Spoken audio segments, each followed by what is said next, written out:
注意有啥用？请你20秒看完这条视频。昨天晚上真的被惊到了，就我的睡眠助手居然一点鼾声都没记录到。该说不说，这个止鼾牙套是真的有点东西。打呼噜其实特别吵，有的时候半夜还能把自己震醒。后面就查了才知道，就是咱们这个打呼噜严重的时候还可能会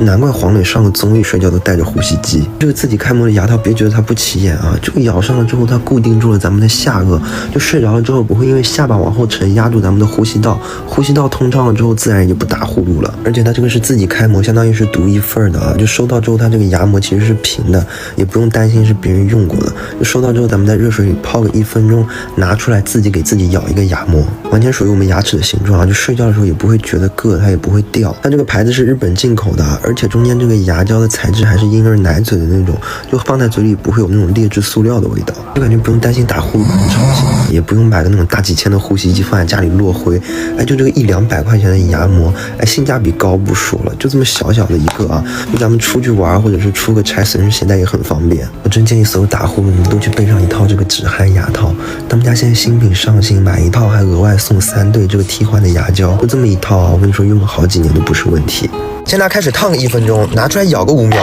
就这样开模出来的牙套就可以直接去睡觉了。我之前就因为打呼噜啊，前后花了大几千，什么呼吸机啊、闭嘴贴、睡眠面罩全都试过了，最后发现真正好用的还是这个根据打呼噜原理设计的牙套。很多人都不知道打呼噜是因为咱们这块肉的原因，就咱们的下颚还有舌根睡着了之后往后沉，压到这个通道了，你想这儿堵了，气过不来，不就变成呼噜声了吗？就这个止鼾牙套就是固定咱们的上下颚，包括咱们的舌根，让他们睡着了之后不会往后沉，就这儿通了啊，自然也就不打呼噜了。我带着它打卡了1个礼拜啊，连我的睡眠 APP 都没检测到鼾的声啊，真的把我给惊呆了。一开始我还担心是别人用过的啊，结果刚收到里面那个牙胶啊，它居然是平的，就你必须要自己开模，这样子1比1复刻下来，它的贴合度才会更好。你睡着的时候啊，不管是侧着还是趴着，它都不会掉出来，而且习惯了之后还不会流口水。你看它中间是有一条小缝的，就咱们睡着了之后保证呼吸的同时，就第2天早上起来呢，嘴巴也不会很干。关键一整套才100-200块钱啊，而且现在下单里面这个牙胶还额外送咱们3对，一整套用个好几年都不成问题。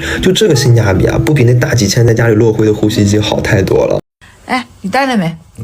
好，那你睡吧。这回不用分房睡了。之前因为他打呼嘛，我们前后花了好几千，什么闭口贴、呼吸面罩，连上千的呼吸机都用上了。最后发现还是根据呼噜原理设计的这个牙套好使。你看我老公已经打卡第20天了，就睡眠助手一点都没检测到。其实打呼就是下颚还有舌根睡着之后往下沉，就堵住了这个地方，就变成呼噜声了嘛。你戴上之后，这个就很好的把这儿抬起来，不压到这里，通畅的就没事了嘛。这也是我日本做牙齿的朋友推荐的，它这个收到之后是这种平的，需要你放开水里面烫一下，然后拿出来做一个符合自己的牙套。只有这种1比1复刻出来的才会更贴合，不管你是睡觉翻身啊还是趴着睡，它都不会掉出来。就这么小小的一个，你就回老家或者带出去旅游都很方便。一开始我也觉得有点小贵嘛，但是现在收到手送了3对可以替换的牙胶，这一套下来可以用2-3年，就算下来还是蛮划算的。主要打呼看起来没什么，但对身体是真的不好，与其分房睡，还不如给他用这个会更放心。